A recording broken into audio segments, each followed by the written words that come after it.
Assalamualaikum warahmatullahi wabarakatuh. Selamat malam, Shalom, Om Swastiastu, Namo Buddhaya, salam kebajikan dan salam Pancasila.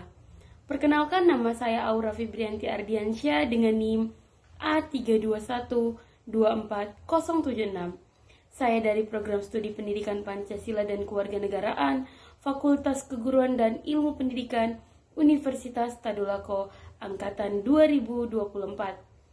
Baik, kali ini di video ini saya akan membahas mengenai video clipping kebijakan publik, di mana saya mengangkat sebuah kebijakan penguatan etika pengajaran dosen di perguruan tinggi. Seperti apa? Mari kita simak. Kebijakan penguatan etika pengajaran dosen di perguruan tinggi. Pendidikan tinggi memiliki peran yang penting dalam membentuk sumber daya manusia yang berkarakter dan berintegritas. Dosen sebagai tenaga pendidik profesional memiliki tanggung jawab tidak hanya dalam transfer ilmu pengetahuan, tetapi juga pembentukan sikap dan moral mahasiswa. Namun dalam praktiknya masih terdapat dosen yang mengajar dengan cara yang tidak sesuai etika akademik, seperti berbicara dengan nada kasar, menyelipkan humor berbau dewasa, atau mendominasi pembelajaran tanpa ruang partisipasi mahasiswa. Hal ini menimbulkan kebutuhan akan kebijakan yang memperkuat etika pengajaran di lingkungan perguruan tinggi. Permasalahan etika pengajaran muncul karena belum adanya pengawasan dan pembinaan yang konsisten terhadap perilaku dosen di kelas. Sebagian dosen senior mengandalkan pengalaman lama tanpa memperbarui pendekatan pedagogis sesuai perkembangan zaman. Selain itu, kurangnya pelatihan etika profesi dosen dan lemahnya penerapan kode etik dosen membuat standar perilaku dalam proses belajar mengajar menjadi tidak seragam. Akibatnya, tanpa kebijakan yang tegas, kualitas proses pembelajaran akan menurun. Mahasiswa bisa kehilangan rasa hormat dan kepercayaan terhadap dosen, bahkan menurunnya motivasi belajar. Reputasi perguruan tinggi dapat tercoreng apabila etika pengajaran diabaikan, karena lingkungan akademik yang sehat seharusnya bebas dari perilaku tidak profesional.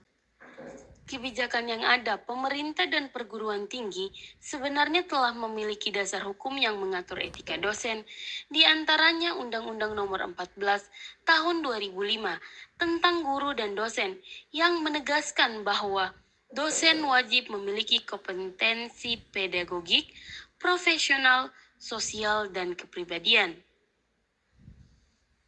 Permendikbud Nomor 49 Tahun 2014 tentang Standar Nasional Pendidikan Tinggi yang mengatur bahwa proses pembelajaran harus menjunjung tinggi norma, etika, dan budaya akademik. Kode etik dosen yang diterapkan di setiap universitas berisi larangan menggunakan kata atau perilaku yang tidak pantas di lingkungan akademik, serta kewajiban menjaga sikap profesional di hadapan mahasiswa. Dan itu, perguruan tinggi perlu menetapkan program penguatan etika pengajaran seperti pembentukan lembaga etik di tingkat fakultas atau universitas untuk menangani pelanggaran perilaku dosen.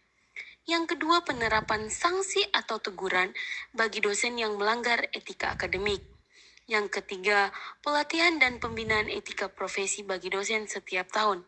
Evaluasi kinerja dosen oleh mahasiswa secara anonim dan objektif. Di penguatan etika pengajaran dosen merupakan kebijakan penting untuk menjaga mutu pendidikan tinggi dan membentuk budaya akademik yang beradab. Dengan penerapan pelatihan etika, pengawasan yang berkelanjutan, serta evaluasi kinerja dosen yang transparan, diharapkan setiap dosen dapat menjadi figur pendidik yang tidak hanya berilmu, tetapi juga beretika dan berintegritas dalam mendidik generasi bangsa. Nah, jadi itulah kebijakan penguatan etika pengajaran dosen di perguruan tinggi, di mana sebagai seorang dosen tidak boleh cenderung mendominasi pembelajaran dan sering menyampaikan materi atau candaan yang bernuansa dewasa yang tidak relevan dengan konteks akademik. Itu dapat mempengaruhi bagaimana mereka mengajar nanti. Cukup sekian dari saya. Terima kasih. Assalamualaikum warahmatullahi wabarakatuh dan selamat malam.